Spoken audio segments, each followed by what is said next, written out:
તો હે guys, good morning. આજે આપણે જવાનું છે કોલેજ, એટલા માટે આપણે રેડી થઈ ગયા છે. મમ્મીએ નાસ્તામાં તો પૌવા બનાવ્યા છે, તો આપણને હવે ખાઈ લઈએ ફટફટ. આપણે નાસ્તો કરીને વિશાલના ઘરે આવી ગયા છે. મારો વિશાલ અને એ છે નોકરી, અને આપણે જઈશું કોલેજ પર એના સાથે. જ્યાં તાળી પીવી હોય ત્યાં તાળીથી કંપુરા.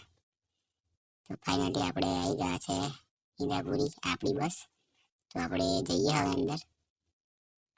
આપણે પહોંચી ગયા કોલેજ પર. આપણી ગઈ કોલેજ ને આપણે જઈએ લેક્ચર ભરવા માટે. આખો ક્લાસ ખાલી છે, અમે 2 જણા છે. તો ગાઈસ, આપણે લેક્ચર ભરીને પાછા આવતા રહ્યા છે. હવે આપણે જઈએ ઘેર જવા માટે. તો આ છે આપણી કોલેજની બહારનો વ્યૂ અને આ રહ્યા આપણે. તો અત્યારે આપણે બસમાં બેસી ગયા છે અને આ છે સિટી બસ ડેપો ને આ રહ્યા આપણે. તો વાઘોડા આવીને આપણે હવે જઈએ ઘેર અને આ પપ્પા લેવા આવી ગયા છે. તો આપણે હવે જમીને ઊભા થયા છે અને આપણી પથારી પલાળી છે. તો મળે નવા વ્લોગમાં, ત્યાં સુધી બાય બાય.